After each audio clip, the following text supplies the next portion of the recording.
Yok, biz aның белән бер кайчан да аерылышмаячакбыз. Безгә просто аерым планеталарда яшәргә кирәк, бер шар пар булып. Нишләп миңа чәчәкләр бирмәде? Нишләп миңа әйтергә тиеш миңа чәчәкләр кирәк икәнен? Үтерегез, битерегез, минем ятасы килә шунда. Мин инде без аерылышкан очракка плейлист әзерләп куйдым. Мин үземне Кыш бабайга шуңган кеше шикелле хис итәм. Ничек инде? Ник син бүген булай киенеп килдең? Чөнки без бүген мәхәббәт турында сөйләшәбез. Мин килдем романтический очрашуга. Син ниндидер махсус свиданиягә әзерләнгән шикелле киенеп килгәнсең. Әйе, чөнки минем свиданиягә байтып киенеп барган юк. Барысы килә. Ну, алайса мин дә инде свиданиягә дип килдем. Ну, күрүеңчә, минем рәвеш шундыйрак. Син ияләшкән образда. Әйе. Ә син тырышасың. Мин тырышам. Матур булырга. Без шулай киенеп килдек. Чөнки без сөйләшергә телибез ярату турында, әмма просто ярату турында түгел. Яратуның төрле режимнарда ничек чагылуы турында. Һәм мәхәббәт ул иске нәрсә, ләкин һәрбер йөрәк аны яңарта. Һәм ничек без аны бүген яңартабыз, менә шул турыда. Әйе. Ярату һәм гомумән безнең хис кичерешләр, безнең эмоциялар, ул бит шундый безгә генә хас, безнең ичке кичерешләребезне генә чагылдыра торган әйбер түгел. Безнең ул хис кичерешләребезне ничек җиткерүебезгә бик нык тәэсир итә сәясәт, икътисад, мәдәният һәм гомумән безнең нинди тирәлектә яшәвебез. Һәм безгә бу яратуның төрле җирләрдә, төрле чорларда ничек чагылуын аңлатырга ярдәм итәчәк менә бу китап. Biz бүген шушы китапка нигезләнеп сөйләшәчәкбез. Бу китапның исеме «Любовь сделай сам. Как мы стали менеджерами своих чувств». Полина Арансон дигән автор. Полина ул социолог, культуролог.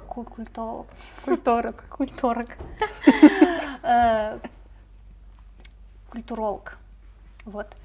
Һәм мин аның белән интервью караган идем. Ул интервьюда сөйли ничек гомумән ул культурология һәм социология белән шөгыльләнә башлаган турында һәм ни өчен ярату турында язырга, алынырга булуы турында. Ул Америкада укый, аспирантурада. Һәм шул аспирантурада укыган вакытта ул социология буенча нәрсәдер яза, әмма яратуга бәйле бер түгел. Һәм шул вакытта ул гашык була бер егеткә, Америка егетенә. Алар бергә бик күп вакыт уздыралар. Һәм аның белән аралашу вакытында ул үзләренең ике телдә сөйләшкәннәрен аңлап ала. Ну, алар икесе инглиз телендә сөйләшәләр инде. Әмма хисләрне белдергән вакытта ике телдә сөйләшкәннәренә игътибар итә. Һәм башта аңламый эшнең нәрсәдә икәнен. Соңыннан ул шул чор яшүсмерләре, яшьләре өчен языла торган, чыга торган 17 журналын ала, тулы бер стопканы һәм шуны укый башлый. Һәм шунда ул игътибар итә яратуны ничек сүрәтләүләренә һәм мөнәсәбәтләрне ничек сүрәтләүләренә. Һәм нәкъ мөнәсәбәт дип әйтүем юкка түгел, ул журналларда ярату сүзен күпчелек очракта мөнәсәбәт сүзе белән алыштыралар. Гыйшык тоткан кешене, объектны русча әйткәндә любовник дип түгел, партнер дип бирәләр күп очракта. Һәм шуннан соң ул аңлый, аларның ике телдә сөйләшүләре ул икесенең ике төрле кеше булганлыгына бәйле генә түгел, икесенең ике даирәдә үскәнлегенә бәйле һәм ике режимда үскәнлегенә бәйле. Һәм без менә шул ике режимның чагылышы булып килеп утырган булып чыга инде монда. Мин эмоциональ капитализм булсам, мин аңлатырмын нәрсә икәнен, син безнең Эмоциональ социализм. Әйе. Эмоциональ социализм ул постсовет совет пространствосында һәм постсовет пространствосында таралган һәм ул менә бәлки син үзең аңлатып китерсең нәрсәдән гыйбарәт хис кичерешләрне чагылдыру эмоциональ социализмда. Мин дөрес хәтерләсәм, ул типичный совет хатын-кызына хас ярату, андай ул хатын-кыз менә аның белән булган нәрсәләрне, аның яратуында, ярату процессында булган барлык күренешләрне ул язмыш итеп кабул итә һәм аларның барысына да күнә инде. Ул шундый куатлы бүтән нәрсәне дә үзе эшли торган хатын-кыз булырга мөмкин. Әмма, мәсәлән, ире аны кыйный икән, кыйный инде. Менә ярату шундый. Нишләтәсең, ул кабул итә аны. Аның өчен гашыйклык нинди? Гашык булу.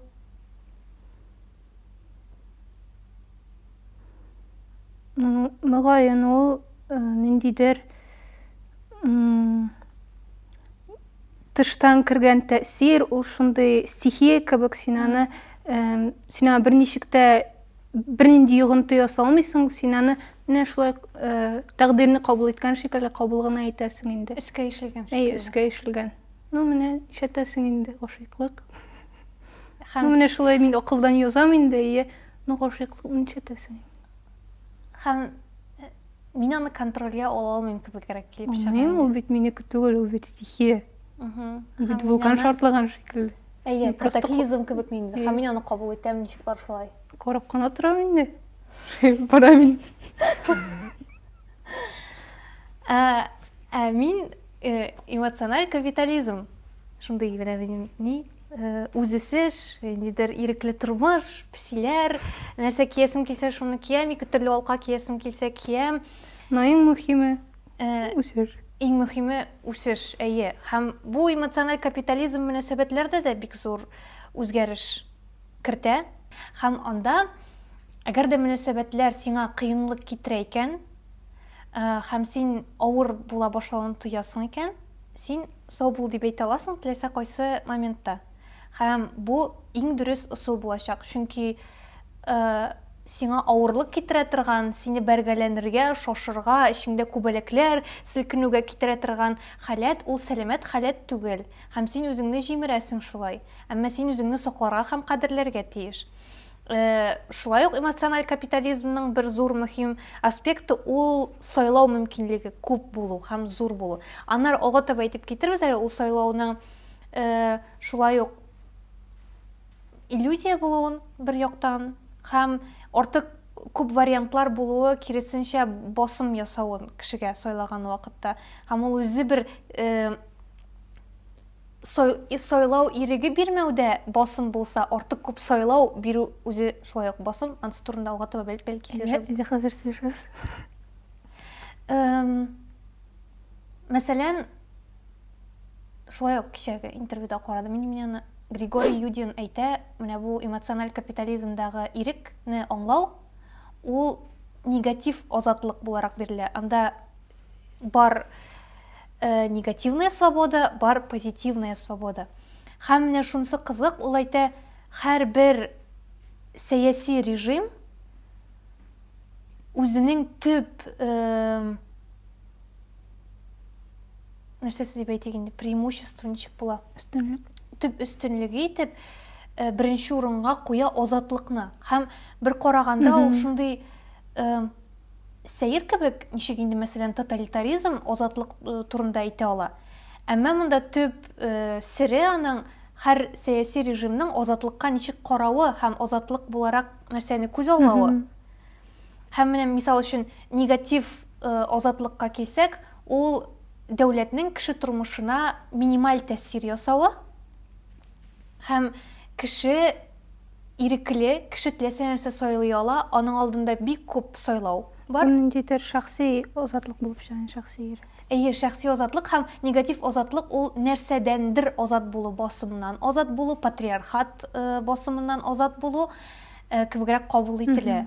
Һәм бер караганда, классно бит инде. Сиңа беркемдә басым ясамый, син телисең бүген сәпит сатып алып йөрисең, телисең анда фатир снимать итә башлыйсың, әмма аның шундый бер яшерен ачыктан-ачык әйтелми торган минусы бар. Бу либераль сәяси режимга карый торган азатлыктыр инде, негатив азатлык. Ул азатлык һәм ул сайлау мөмкинлеге айрым бер класс өчен генә хас.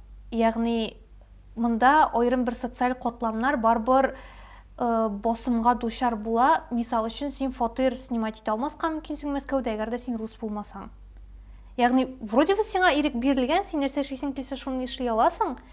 Дәүләт бер кешегә кысылмый, бер нәрсә әйтми, әмма җәмгыятьтә бар шундый установкалар, билгеле бер стереотиплар. Шуңа күрә син, әгәр дә син ак тәнле, ну Россия очрагында карасак инде рус, шибәр, яхшы гаиләдән икәнсең, синең өчен сайлау мөмкинлеге күбрәк булачак һәм син иркенрәк куллана аласың аны. Әгәр дә син ниндидер начар гаиләдән булсаң яки детдомнан булсаң, сиңа бу сайлау мөмкинлеге бирелми дәрәҗәсендә булып чыга инде. Бу негатив азатлык. Бар позитив азатлык,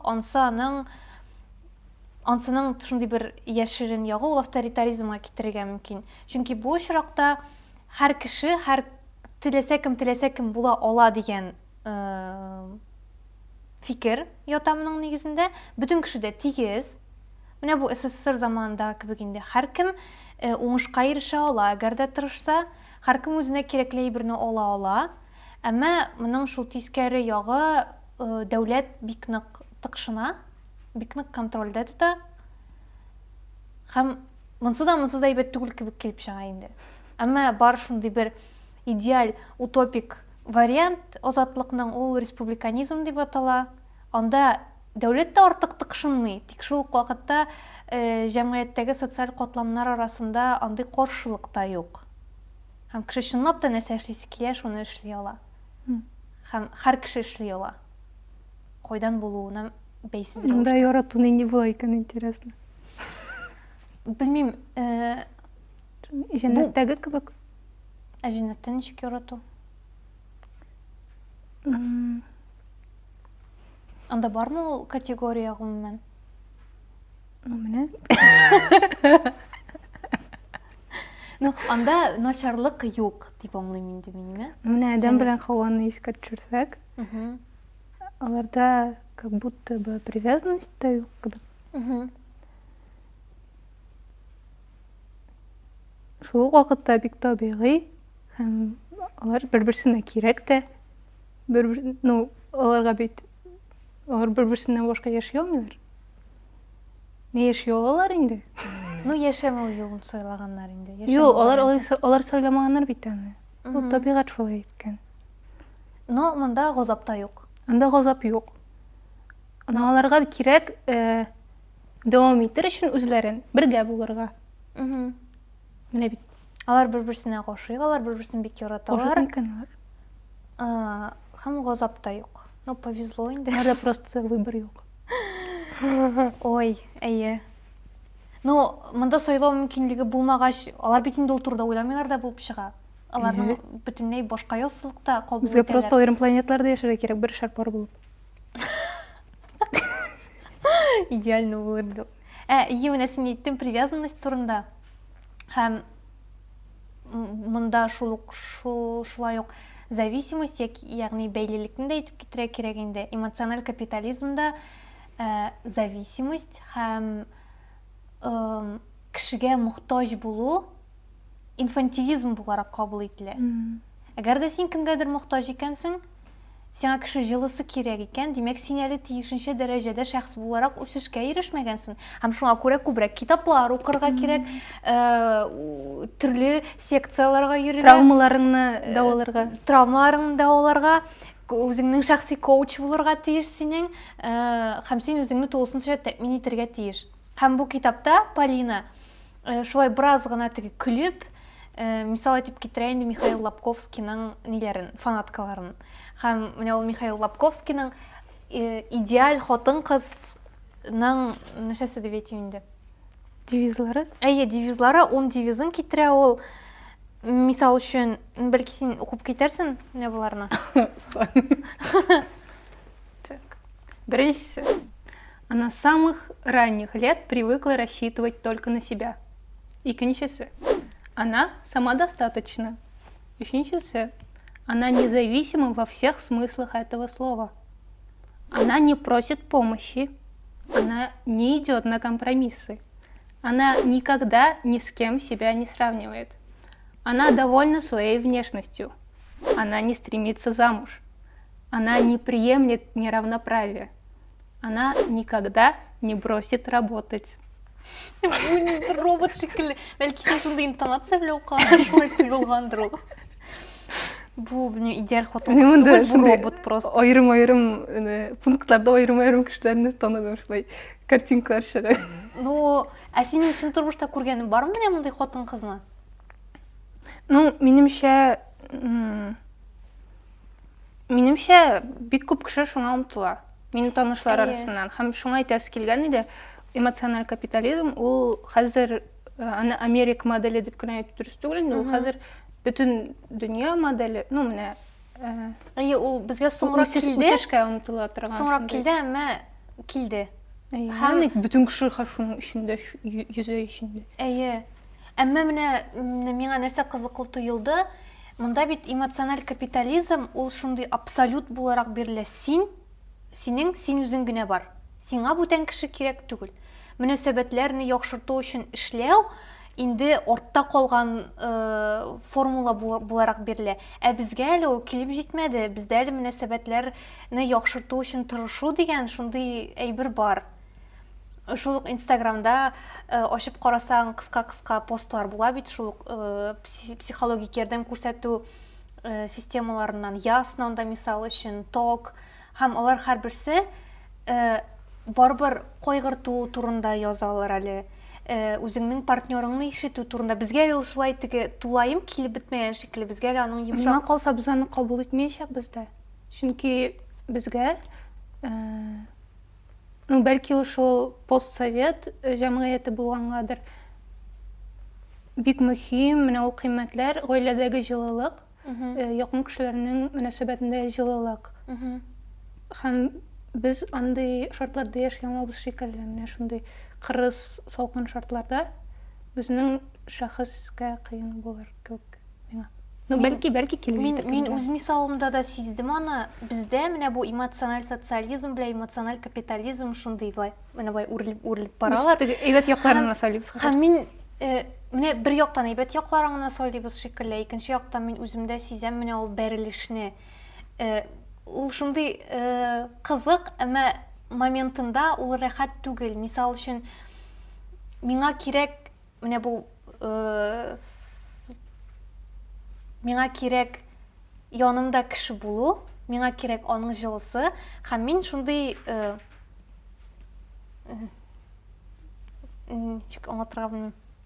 Ярар, мин гетеросексуаль хатын-кыз. Минем бар яраткан кешем Ират.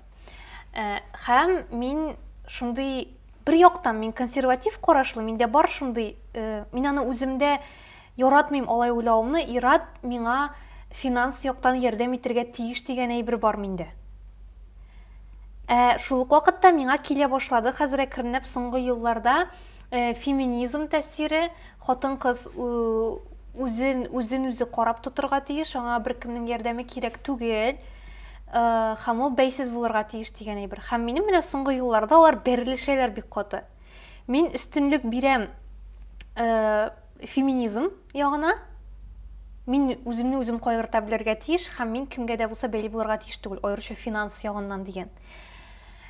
Шул ук вакытта мин сизәм, аерым вакытта нидер конфликтный ситуацияларда миннән тегесе селкенеп ала, нишләп миңа чәчәкләр бирмәде? Нишләп миңа әйтергә тиеш, миңа чәчәкләр кирәк икәнен?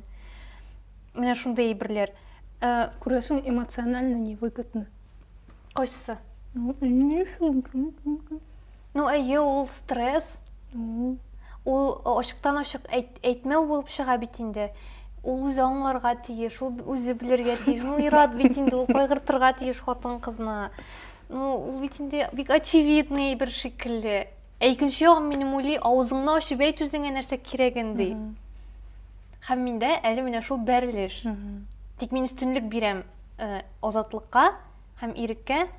Белмим, алга таба нинди үсеш кичерер менә бу әйберләр. Менә бер мисал минем исемә төште. Без юл кырыеннан Марат белән барабыз.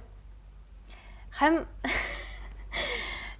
ул менә шулай кырыйда басып калды, тукталышта автобустан чыккач инде юлга якынрак якка. Ә мин биналарга якынрак якка басып калдым инде. Һәм ул мине кырыйга чыгарды да, мин алай кырыйдан бара алмыйм дейді, машина ягыннан бара алмыйм дейді. Һәм минем анда сугыш башланды башымда. Бер як миңа әйтә, ничек инде? Ну, һәм минем шундый тәҗрибә дә бар бит әле минем алдагы мөнәсәбәтләрдә. Минем экс-бойфренд дип әйтгәндә, гел чыгара иде биналар ягына. Берәр нәрсә була калса, машина килә калса, мин сине каплап җитерсен өчен дип. Һәм минем ул кирип калган менә шул башыма шундый ситуациялар белән. Һәм минем бер яктан менә шул селкенә башлады. Ничек инде, мин хатын-кыз, мин көчсезрәк, һәм ул мине машина ягына чыгарып калдырды ди. Икенче яктан мин уйлыйм, нәрсәгә ул иң беренче чиратта мине кайгыртырга тиеш. Һәм ул бит алай эшләгән вакытта үзен кайгырту өчен эшләмәде, теге машина килә калса дип, просто аңа җиңелрәк булганга күрә генә. Ул күз алдына китермәде авария булу очрагын яки ниндидер шундый ситуацияларны, иминлекне түгел. Һәм машина килә калса, анда без бит бер-беребезгә терәлеп барабыз, әллә нәрсә үзгәрмәс дип уйлыйм. Һәм минем сөйләмемдә үк сизеләдер, ничек мин үземдәге менә ул установкаларны мин аны стереотип буларак кабул итәм. Шулай уничижительно карыйм менә ул әйберләргә. Бездә ничектер гомумән яратуга карата, менә бу китапта да әйтелә, без аны все мөнәсәбәтләр ул, ярату түгел, мөнәсәбәтләр. Без аның үзебез өчен әһәмиятен, ниндидер мәгънәсен киметмәкче булабыз, шундый тынычландырмакчы булабыз ул нәрсәне, ниндидер шундый тигез әйбер.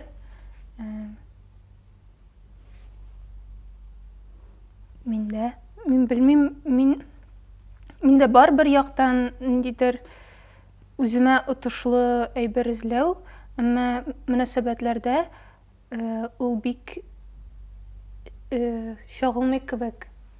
Миңа якын стихия, катаклизм, давай, манчы мине үтерегез, битерегез, минем ятасы килә шунда.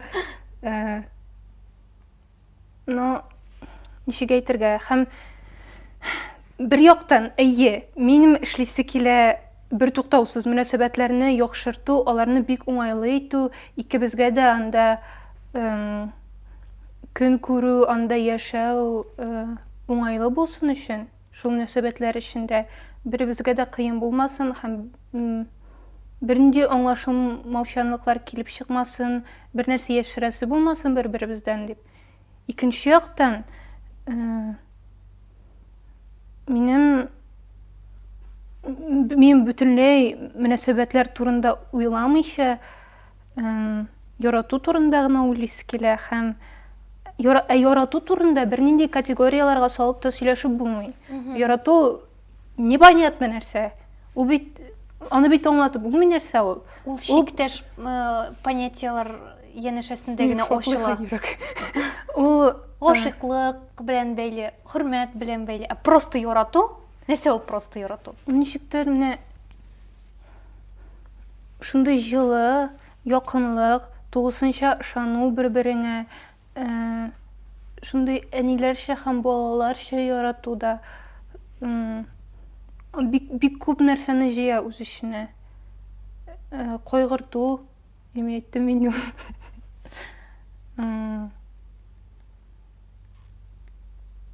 Һәм бик көчле эмпатия.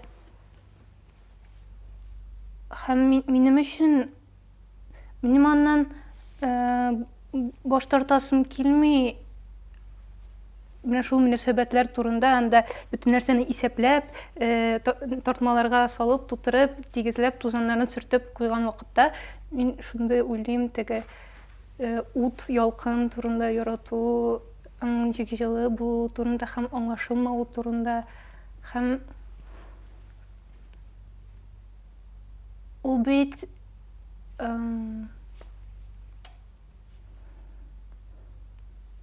ярату, ул кабул ителә кешене үзеннән зуррак иттерә торган көч буларак. Менә монда бу китапта ул яза Ана исемле фильм турында. Анда төп герой гашык була операционный системага. Ул операционный системаның исеме Саманта. Ну, аны сатып ала, ул үзе көйли аны. Әйтә, хатын-кыз тавышы кирәк ди. Иң беренче аңа сорау. Юк, дөресрәге, иң хәлиткеч сорау аңа. Сезнең әниегез белән мөнәсәбәтләр нинди иде? Дип сорый. Бу төп геройдан сорый. Әйе, операционканы көйләгән вакытта шул Самантаны әле ул барлыкка килгәнче, вот аны эшкә ясыйлар. Әйе. Дүрт сорау бирәм ул аңа. Һәм ул шулай диде. Һәм бу җавап бирә инде. Ну, безнең мөнәсәбәтләр яхшы иде, әмма мин үзем турында сөйләсәм, ул бер вакытта да тыңлап бетермәй иде. Ул һәрвакыт мине бүлдереп, үзенеке турында сөйли башлый иде дип сөйли бу. И теге операционканы бүлдерә сразу. Бу сөйләргә тотынган чак. Һәм сабыр итегез, сезнең операционка хәзерләнә ди. Һәм шунда ук барлыкка килә моның операционкасы. Ул бу герой сорыянның синең исемең ничек ди? Һәм ул шунда ук әйтә аңа Саманта ди.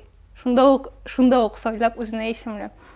Һәм ул операционка, алар аралашалар көн сайын.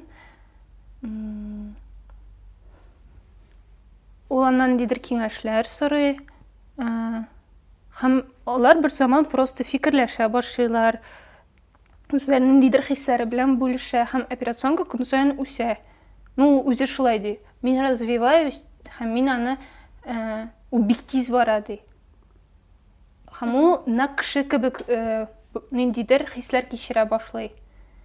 Алар хәтта үзендә кеше тәнен сизә башлый. Ул бит ясалма интеллект. Һәм бер заман ул шулай үсә дә инде, үзе шулай дип әйткәнчә, һәм ул аңа шалтырата төнлә белән. Шалтыратканда аның телефонның экраны гына яна. Ул йокламый, һәм күрә шуны, һәм ала телефонын. Һәм ул әйтә, курыктым сине уятырга, син йоклыйсың дип курыктым. Шуңа тавышламаска тырыштым ди. Берничә көннән соң ул аңа шалтырата төнлә белән. Бу уже йоклый. Теге полный громкостьта шалтырата, һәм бу уянып ала инде. Һәм әйтә, минем синең тавышыңны ишетәсем килде ди. Ярар, йоклайм да алайса дальше ди. Бу шундый менә ничек үзгәрә кеше мөнәсәбәтләрдә. Һәм ул операционка үзе уйлый, мин үсәм дип. Чөнки ул ала кеше сыйфатларын ниндидер, менә кешедәге шул бәйлелекне ала инде икенче кешегә. Һәм аңа карата ниндидер каныгуны, ниндидер таләпләр куюны. Ну, бездә бар бит инде шундый. Төп герой киресенчә аңа кирәк төгәллек һәм аның территориясына кермәүме? Юк, алар идеально бер-берсенә туры киләләр. Ну, аңа кирәк, нәрсәгә ул операционканы сойлый, нәрсәгә ул мөнәсәбәтләрне шул рәвешле кора?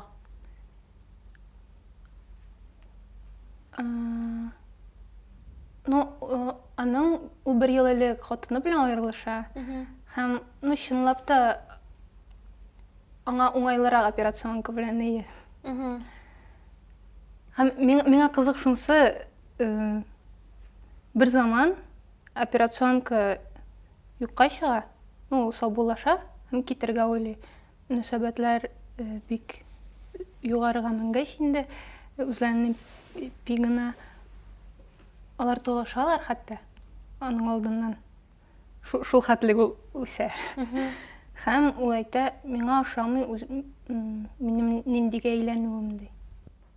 Шундый булуым миңа ошамый ди. Миңа бу бик яхшы сурәтле кебек кешеләрнең үзләрен мөнәсәбәтләрдә үсәбез дип уйлауларын. Һәм гомумән кешеләрнең ничек менә яратуны син кичерәсең, синдә юк бернинди таләпләр яратканда. Һәм синдә юк шикелле сайлау мөмкинлеге дә. Ну, сиңа ул кирәкми дә. Олар мөнәсәбәтләргә әйләнгәч, синдә барлыкка килә ниндидер таләпләр, ниндидер канәгатьсезлекләр, Һәм белмим, син үзеңдә сөйләү мөмкинлеген тойганнан микән ул? Нәрсәгә алар барлыкка киләләр? Һәм синең юк шикелле уже мөмкинлеген кешедән югарырак нәрсәдер булырга, ниндидер шул ярату булырга. Онар әлеге китапта шулай ук бер зур урын алып тора торган әйбер ул Tinder. Һәм Tinder кебек башка танышу приложениялар инде. Бездә ул кадәр актив түгел бугай Tinder. Ул кадәр популяр түгел. Миңа шулай тоела, мәсәлән, чит илләр белән чагыштырганда, бездә Tinder ул кадәр актив кулланылмый шикелле. Не знаю. Бәллә ул яшькә карап үзгәрә микән? Белмим, безнең яшьтә шактый кеше Tinderда утыра һәм таныша. Мин бер генә Беләм андый берничә кешене. Мин бер генә кешене беләм. Бәлки мин артык кисешмимдер ул территория белән. Минем өчен ничектер мөнәсәбәтләр эзләү, танышу эзләү неестественно шикелле. Вот шулай шундый боткан индидер башта менә ул системаларда. Шулай ук мин уйлыйм, гашык булу ул ишелергә тиеш миңа. Көтмәгәндә. Мин аны эзләргә тиеш түгел. Оннан соң аны ничек менә булай тәртипкә китерү, аннан ул пластилиннан җыю, ансы миннән тора инде. Һәм мин аны контрольдә тота алам. Бу як синең бөтенләй капитализм түгел инде. Әйе. Гашыклык очрагы инде. Аннары мин гашык булганмын икән инде. Минем менә шулай Худайдан ояткысы төшсен, аннары мин үзем аны җыеп бетерәм. Пазлны. Миңа бирсен пазл. Мин үзем җыям аны. Мин гашык булганмын икән, төп әйбер инде бар, фундамент бар. Ул кеше шулай ук миңа гашык. Без хәзер эшләргә тиеш. Алга таба менә ул беренчел эйфория үткәннән соң без бушлыкта утырып калмасын өчен. Менә ул Tinderга килгәндә, менә ул эмоциональ капитализмның шулай ук мөһим өлеше буларак күрсәтә ул аны. Сайлау мөмкинлеге күп булу, анда аңлатыла, теләсә кайсы моментта аралашуны бетерә алу мөмкинлеге белән һәм бер мөнәсәбәтләрдән икенчесенә рәхәтләнеп күчә алу. Һәм монда бит җиңел. Tinderда мәсәлән кеше күп һәм син йөрисең, очрашасың һәм табасың үзеңә иң туры килгән кешене. Аның белән сиңа бик күп, менә башкалар белән кебек күп көч куярга туры килмәячәк. Ул мөнәсәбәтләрне ниндидер уңай хәлгә китерү өчен. Идеаль хәлгә инде сезнең өчен. Әйе, һәм әгәр дә син аңлыйсың икән, булмый икәнлеген, яки шиккәнә башлыйсың икән, син тагын да комилерәк вариант эзләргә китә аласың һәм таба аласың аны. Аннары миңа бик кызыклы тоелды, менә әйттем бит инде, Америкада бер егет белән йөри дип, һәм ул анда шундый бер өзек китерә аларның мөнәсәбәтләре тарихыннан. Без каядыр паркта утыра идек ди, һәм шунда вакытта егетем аңа әйтеп куйган инде сүз уңайыннан гына. Мин инде без аерылышкан очракка плейлист әзерләп куйдым ди. Бу Полина өчен ул шундый котышкыч табигый түгел. Ничек инде син алдан ук әзерләнеп куя аласың ул әйбергә. Эмоциональ капитализмда ул шундый программалаштырылган әйбер кешенең аңына. Мөнәсәбәтләр башлана икән, алар бетәчәкләр дигән әйбер. Һәм син аңа әзерләнеп куйсаң, анда салам җәеп куйсаң, яхшырак булачак. Һәм инде мөнәсәбәтләр башланганда ук кешеләр аның бетүен күз алдына китерәләр. Миндә бар андый әйбер. Миндә юк, миңа мәңге була шикелле. Миңа бик авыр нәрсәне күз алдына китерү. Ул мөмкин түгел кебек. Хәтта менә шулай булса да, менә миңа китереп куйсалар, минем өчен ул дөнья бетте. Юк, менә шулай, һәрберсендә шулай. Әгәр мин аңлашмасам үземнең яраткан кешем белән, ул минем өчен дөнья беткән шикелле. Менә алай була алмый кебек. Менә ничек шулай инде? Әле мин уйласам аны, бу беттеме дип. Всё. Мин үзем беткән шикелле. Миндә ул эволюция кичергән икән. Гашыйклык чорында башта элегрәк беренче гашыйклыклар вакытында мин уйлыйдым, бу мәңгегә булачак дип. Уйлый гына да түгел, мин ихлас ышана идем моңа, мин инанган идем аның мәңге булачагына. Һәм үземнең анда танышларыма һәм туганнарыма да шулай дәлиллидем. Юк, без аның белән бер кайчан да аерылышмаячакбыз. Мин үземне Кыш бабайга шуның кеше шикелле хис итәм, син шулай сөйләп утырасың. Без бит юкка гына шулай бүленеп утырмадык. Һәм йокларга ятканда да мин теләк теләйдем. Һәм ул теләкләрем арасында минем без ул кеше белән мәңге бергә булсак иде дигән теләк иде. Соңыннан бераз вакыт үткәч, минем башыма бераз шик керә башлады бугай. Һәм мин теләй башладым, без ул кеше белән мәңге бергә булсак дип түгел, хәерлесе булсын дип. Ходай гына белә бит инде безгә хәерлесе нәрсә икән. Свобода выбора тоже Ходайга да. Бу шулай ук язмышка ышану кебегрәк килеп чыга бит инде. Монда әле күчеп бетмәгәнмен мин барыбер. Мин уйлыйм, Ходай белән нәрсә хәерлесе икән, һәм әгәр дә безгә бу кеше белән язган икән, шулай булсын. Шулай ук бу мөнәсәбәтләрдә мин һәм ул юк әле бар без генә, һәм өстән шундый подпитывать дип тора тегәни. Зарядка тыкканнар безне тартып алганча кадәр без бергә булачакбыз.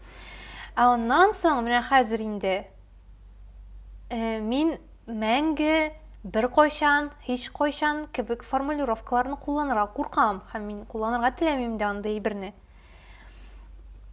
Һәм мөнәсәбәтләрнең бетүен күз алдына китерү миндә ниндидер авырту барлыкка китерми иштә. Әгәр дә мин ниндидер конкрет сценарий күз алдына китерсәм, яра калдыра торган, хыянәт белән бәйле нәрсәдер миңа бик авыр. Гомумән шундый абстрактны аерылышу минем өчен бик табигый һәм нормаль әйбер кебек күз алдына килә. Тик шул вакытта мин уйлыйм, мин психологка да сөйләп утырдым әле. Мин игътибар иттем, мөнәсәбәтләр турында сөйләгәндә 3 тапкыр кабатладым мин ул җөмләне. Надеюсь, мин бүтән бер кайчан да гашык булмам дидем мин аңа. Ул шулай көлемсерәп куйды. Мин бүтән ул якка аяк басырга теләмим. Миңа кирәкми ул башына әйләндерә торган хисләр. Ой, мин все-таки уже все. Киткәнмен икән. Аннары миңа бераз моңсу, мин уйлыйм, ничек мин шигырь язачакмын. Минем өчен ул шигырь тигез газапка әйләнгән иде бит инде. Тыныч, сәламәт халәттә язылмый торган әйбергә әйләнгән иде. Бу шулай ук дөрес түгел, моның турында да сөйләшергә кирәк әле. Әдәбиятның нигезендә газап ятырга тиеш дип. Мин интервью караган идем Ленор Горалик белән. Хәзер мин аның фамилиясын дөрес әйтмәдем шикелле, дөрес әйткәнмендер дип өметләнәм. Язучы. Һәм ул анда әйтә, әгәр дә әсәр языр өчен, нинди дә булса әдәби әсәрне языр өчен газап булу мөһим шарт икән, әдәбиятның бөтенләй кирәге юк ди. Ул булырга тиеш түгел. Шуны күп нәрсә әйтәсе килә. Так, беренчедән. Газап, ни өчен ул газап була ала? Чөнки ул синең современный терминология белән сөйләшәбез. Чөнки ул синең травмаларыңны яңадан кайтару һәм яңадан шуларны искә төшерү һәм бер тормага басасың инде. Юк, син аңлыйсың шуны. Ни өчен син әсәр язасың? Чөнки синең ниндидер соравың бар, ниндидер хәл ителмәгән мәсьәләң бар, син аны чишәсең бар. Син шуны язасың, инде ул соравга җавапны эзлисең һәм син аны яңадан кичерәсең кебек нәрсәнедер. Һәм ул мәгънәдә сиңа газап булырга мөмкин. Андый газап миңа калса резонлы. Икенче яктан, мин дә шулай дип уйладым. Менә ни өчен ул кирәк, әгәр ул газап китерә икән, ул рәхәтлек кенә китерергә тиеш. Һәм без ничектер хәзер шулай кабул итәбез кебек, теләсә нинди сәнгатьне ул сәхнәдән, китаптан керәме безгә, каян керсә дә, без сизәбез аның рәхәтлектән туганмы, или рәхәтлектән тумаганмы икәнен, һәм без кабул итәбез рәхәтлектән туган сәнгатьне генә. Һәм ул миңа бик әйбәт кебек тоелган. Аннан соң уйлыйм, ул бит тоже ниндидер эмоциональный режим безнең хәзер. Һәм без чынлап та без көйләнгән рәхәтлек алуга.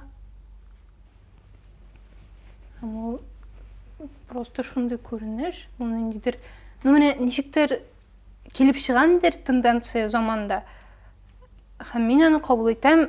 Без барып җиттек ниһаять. Моңа кешеләр все аңладылар ниһаять. Аннары читкә китеп карыйсың. Бу бит моның альтернативасы мондай. Бу просто шундый ук бер күренеш. Алар бөтенесе дә басым бит инде. Тагылган әйбер. Мин уйладым, яратуның безне үстерүнең ике шундый ни бар, ике юлы. Аның берсе илаһи ярату. Һәм берсе как раз шул операционный системалар кебек ярату. Менә шушы эмоциональ капитализмнан килеп чыгачак ярату мөгаен белмим. Нәрсә була алыр ул. Алар икесе дә бәйлелексез.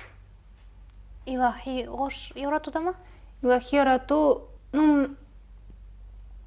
суфичлыктагы шикелле. Син ул кешедә күрәсең Алланы, һәм син яратасың анда Алланы. Син кешене түгел, һәм син бәйле түгел аның тәненә. Һәм син Бу әфләтун мәхәббәт була инде.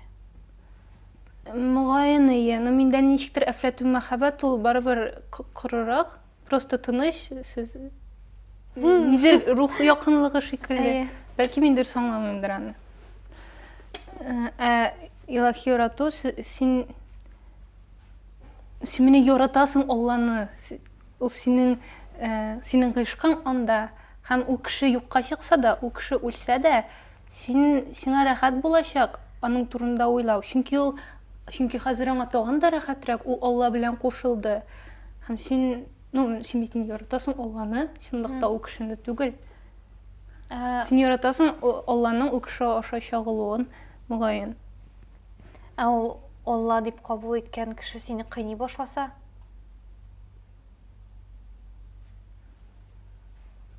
Может, ул гадәти гопниктер, белмим инде.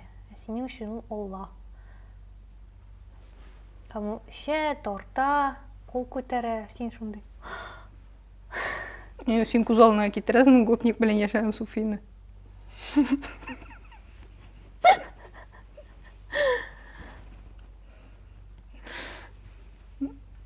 Мөмкин түгел. Суфи, гомумән, суфиның Худайга мәхәббәтендә анда арадашчы кеше бармы соң бөтенләй? Без әллә кая кирип киттек шикелле. Аллага карата мәхәббәтендә юк, но әгәр ул ярата икән, Ул яратамы соң бөтенләй? Менә чисто суфи түгел инде, просто мин илаһи мәхәббәтне сурәтлим һәм суфичлык мисалында. Ярар. Мин күрсәтмәкче булам, ничек кеше үзен үзе ала, ярату ярдәмендә менә мин выкыдызлым яратудан. Һәм икенчесе ул нәрсә дип атала инде? Социализм, капитализм? Юк. Нәрсә? Интеллект. Ясалма. Ясалма интеллект дәрәҗәсенә күтәрелә. Чынлап безнең 2 ел бар, или без Аллага әйләнәбез, или без ясалма интеллектка, или без тиздән ачыклаячакбыз, что Алла есть ясалма интеллект. Ул бит ясалма интеллект була алмый, ул бит ясалма түгел, ул ясаучы. Менә мондай китапларның социология. Бу безнең социология, эмоции дигән юнәлешкә караган китап инде. Икән, оказывается. Һәм анда менә шу бүгенге көн турында язылган китапларның бер үзенчәлеге бик ошап бетми ул миңа. Алар басым ясыйлар бераз үзләренең фикерләре белән һәм аларда үткәнне романтизацияләү бар бераз. Сиңа сизелмәдеме андай бер укганда? Мин сизәм, Менә ул бөтенесендә. Менә ул бу очракта да бер караганда ул бик шундый анда бар. Менә без дөрес эшләмибез дигән әйбер. Күрәсезме, ничек без дөрес эшләмибез? Менә шундый. Һәм бер караганда ул сурәтли генә шикелле инде, ике менә бу системаны да. Икенче яктан бераз менә ул эмоциональ социализм очракларын сурәтләгәндә рус классик әдәбиятына игътибар итеп, ушундай шашкын махаббат турында эзигнендир суклануу бар шикелле. Ул менә алай да гашык булып була бит. Не то что сезнең хәзер ул үсешләрегез, Лобковский һәм башкалар дигән шикелле. Әмма миңа бу китапта беләсең нәрсә ошады? Азакта нәтиҗәдә менә миңа шулай тоела, мин шулай яшим шикелле. Ул әйтә, менә булай үсешкә таба бару, мөнәсәбәтләрне кайгырту, үзеңне кайгырту начар әйбер түгел. Әмма ул забота сүзенә аерым басым ясый анда ахырда. Кешенең бер-берсенә бәйле булуы, мохтаҗ булуы җылыга, ул бик табигый. Мөнәсәбәтләрдә спонтанность була, син контрольдә тотып бетерә алмый торган әйберләр була. Һәм менә булай иттереп киртә корып утырып түгел, менә шул киртәләрне читкә куеп сөйләшә башларга кирәк ди.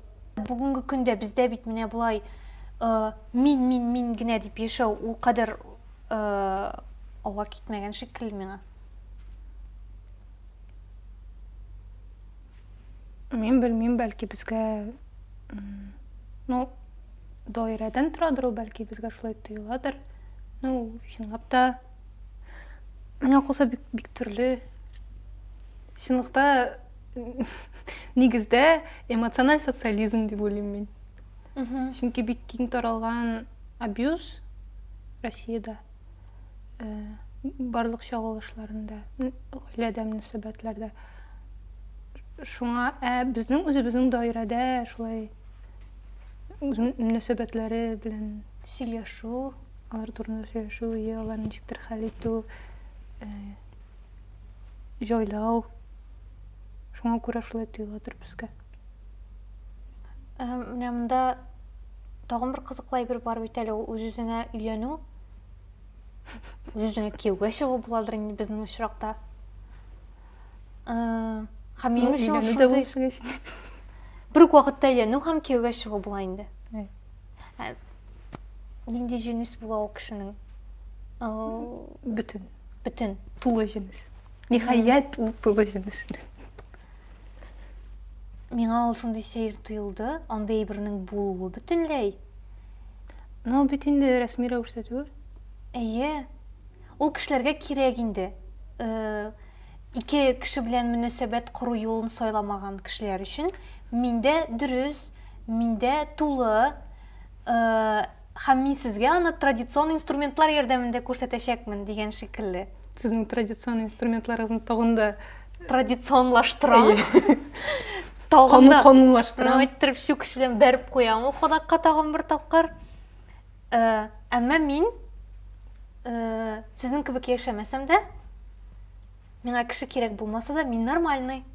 Тик мин все-таки на всякий пожарный сез аңласын өчен үземә кияүгә чыгып күрсәтәм дигән шикелле. Ул бер яктан ашыргалану шикелле. Кеше ышанмый булып чыга бит инде. Нәрсәгә аңа менә ул инструментлар, нәрсәгә аңа күрсәтергә? Юк, үз алдына китер, әниләреңә әйткән. Юк, әни, мин кияүгә чыкмыйм дип. Минем шулай дип әйтеп караганым бар. Һәм дирекция. Бик үк хуплау түгел инде. Синең әтиәниләрең барыбер бераз гомуми статистикага күз салсак, гомуми статистикада шикелле башка китереп суга торган әтиәниләр түгелдер инде. Юк, әле исәп калганда аларның бик ортта калган түгел. Алар бит вакыт белән баралар, яраклашып. Менә монда алар кабул итмәсләр.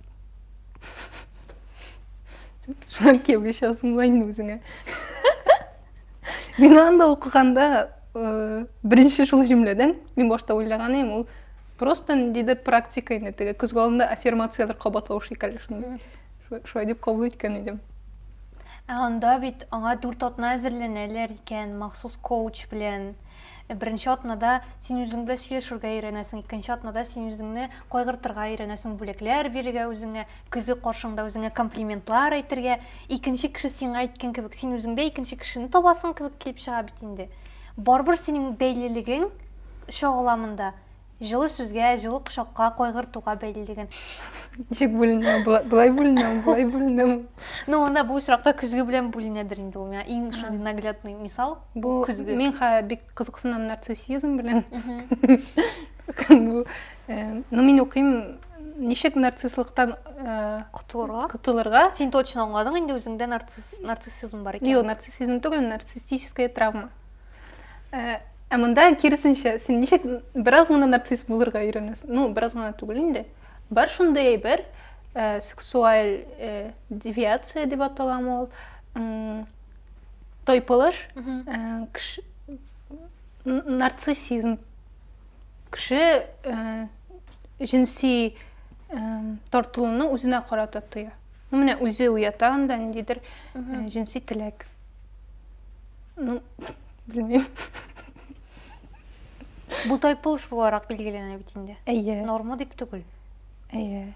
Біз сөйлесуге тілеген едік әдебиетта, нендей ол ярату, ғашықлық, һәм яратушы белән яратылушы ничек шагала әдәбиятта. Монда мисал итеп китерә инде бу автор Петрарканы һәм гомумән урта гасыр әдәбиятында төп үзәктә әдәби әсәрнең үзәгендә яратылушы тора һәм ул сүрәтләнә. Аның шибәрлеге, аның комиллеге.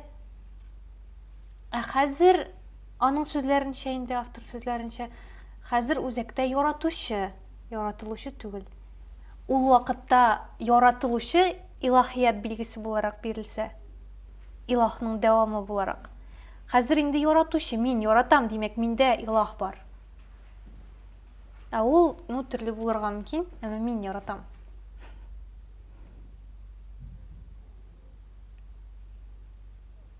Татар әдәбиятында ниндидер күчеш периоды 20-нче гасыр башында булган кебек. Шундый аңарчы Сәгыйть Рәмиев та Тукайда илаһлаштыра яратылучы. Сәгыйть Рәмиев та уже икесе.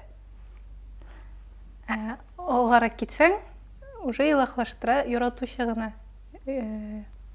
Ну, яратучы үзенең хисләрен илаһлаштыра булып чыга.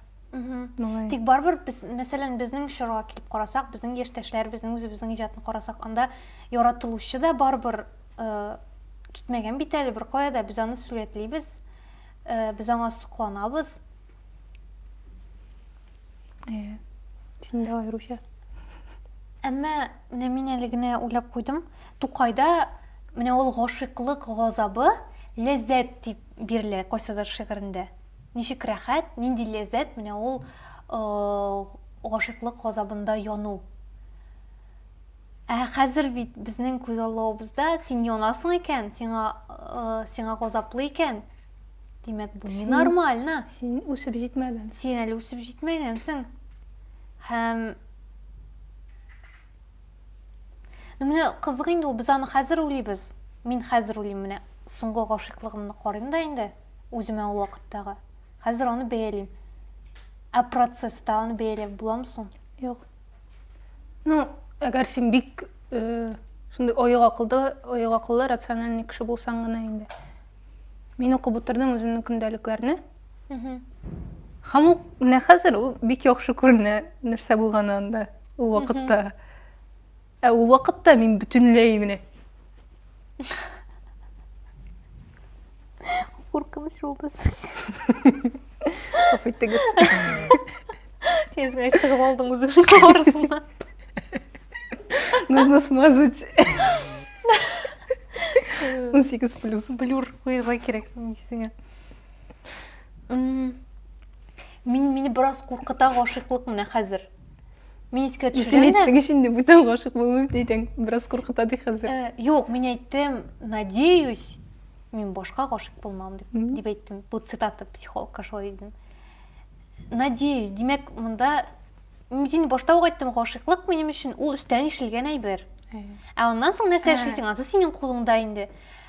Ишелсә миңа тагын. Мин ул вакытта менә шушы акылым белән, гүзәл, сиңа бу кирәк, мен әйдә ябып куябыз бу папканы, һәм бүтән моның янына килмибез дип әйтә алырмын микән? Борынгы грек философлары шикелле һәм мифологиясында кебек. Иң мөһиме, хәтта Зевстан да югарырак тора Мойралар, чөнки алар тәкъдирне хәл итәләр. Һәм бүтән әгәр шулай дип әйтәләр икән Мойралар, бүтән нәрсә буйсына инде. Даже иң өстәге Алла, гүзәл тоже буйсына. Әйе, менә Тукайда әйттем инде. Анда үзәктә ул объект, гашыклык объекты, ул искиткеч, ул камил. Һәм аның өчен газап утында яну, ул ләззәт. Ул бүтән кешегә дә бирелми. Һәм син аның кадерен белеп, ипләп, шулай рәхәтләнеп ләззәтләнәсең, янасың, шашасың. Во.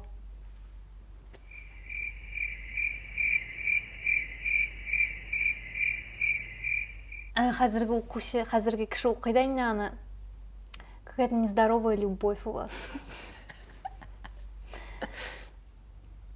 Раз вас привлекает шундай, русча күчтем.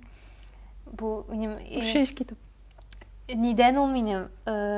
Мин үземне кандидат психология инстаграмных наук дип атыйм.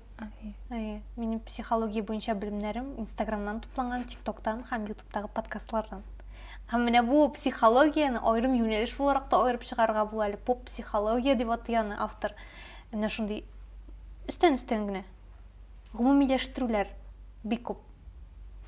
Бу поп психология һәм төгәл шундый ниләр бирү. Менә булай икән, димәк булай. Әгәр дә син сиңа карамый торган, читтә йөри торган шундый йомык интроверт кешегә бик нык тартыласың икән, димәк синең балачагыңда әти-әни белән сценарий шундый булган. Беренче бәйлелек этабы синең шулай үтелгән. Үтелмәгән булып чыга инде бу очракта. Ул андый ярату хәзер бер яктан аңламау һәм шундый кырын караш тудырса, икенче яктан соклану да тудыра, чөнки без үзебезгә рөхсәт итмибез андый яратуны. Чөнки безнең вакытыбыз юк андый яратуга. Чөнки безнең үсәсебез, үзебезнән узасыбыз һәм бик күп нәрсәләрне эшләп өлгерәсебез, укып өлгерәсебез, карап өлгерәсебез, дөньяны күреп өлгерәсебез. Бар. Андый алай итеп яратуга, алай интегеп ятырга безнең вакытыбыз юк. Һәм укыгач шундый көчле хисләр турында син кызыгасың да, мен кызыгам да. Бу рөхсәт итмәүгә генә бәйле түгел кебек, бу безнең куркуыбызга да бәйле шикелле. Без көчле хисләр кичерергә куркабыз. Менә шуңа ук бәйле түгелме? Вакытны әрәм итәргә. Һәм кешеләр менә китерләр каядыр анда. О, андый мәгънәдә түгел, ансы да бар, икенче яктан ул шул кадәр көчле, ул шулай ураган булып килә. Син белмисең, ул ураган эчендә нәрсә баран. Һәм ул сине үтерергә дә мөмкин. Һәм ул бик нык куркыта. Шуңа күрә дистанция саклап сөйләшкәндә билгеле бер формулировкаларны кулланып сөйләшү һәм иң беренче чиратта үзеңне кайгырту. Әгәр сиңа кыен була башлый икән, уртага салып утырып сөйләшү түгел, ишекне ябып чыгып китү. Бу мин тәкъдим иткән бит түгел, миңа ошамый бу вариант. Монда шулай ди. Монда шулай диде. Кыскасы, бу китап бүгенге көн кешесенең имеш шундый алга киткән, үсешкә ирешкән һәм бөтен мөнәсәбәтләрен контрольдә тоторга тырышкан кешенең тормышындагы шундый ак таплар турында, эмоциональ тормышындагы. Һәм безнең бөтен әйберне контрольдә тоторга тырышуыбыз, үзебезнең хис кичерешләребезне дә контрольдә тоторга тырышуыбыз, безне кешеләрчә йомшак җылылыктан, кайгыртудан мәхрүм итәргә мөмкинлеге турында. Бу self-help китап түгел дип әйтә автор башында ук. Монда бернинди инструкция тапмаячаксыз сез. Кирсенчә моңсуда булырга мөмкин. Башны үзәренә утырта һәм юата шикелле. Бәлки. Бу темага шиксез узак сөйләшеп утырып була инде алдагы подкаст белән чагыштырганда, монсында бу безнең гадәт сөйләшү кебек булды инде. Мен даже сөйләшәсе килә, мен как будто миндә ощущение, что без өзүбүздүн потенциалынын 40%-ын коллондук. Мгм. Мына сүйлөшө алганның, мына шушы китап Сөйлөшүү сүзлөрүнүн. тиресинде нерсе сүйлөшө алайдык биз. Чүнки менә мындан гына да аңларга була инде, без ул яратууну ошой коробкага салып куймакчы булабыз, идеальный итеп ышкылап. Ә ул чыга һаман шуны сөйлисе килә. Агып чыга. Һаман шуңа игътибар итәсе Коробка килә, эри. бәялисе килә һәм качып булмый улай бердән. Һәм шундый кызык тема. Нишләп мин просто сорый алмыйм? Менә сезнең өчен нәрсә ул ярату? Сезнең өчен ярату нәрсә ул? Мен нинди җимлеләр белән сорап алай бердән. Әйтә, сездән инде ярату, типа, сезнең инде ярату белән яратасыз килә. Ә сез үзегезнең хәзерге мөнәсәбәтләрегезне яки гашыйклыгыгызны менә бу ике категорияның берсенә куеп карый аласызмы? Кайсысына күбрәк туры килә дип уйлыйсыз? Юк, айда нәрсә ул ярату. Ну, юк, бу калсын бөтенесе дә.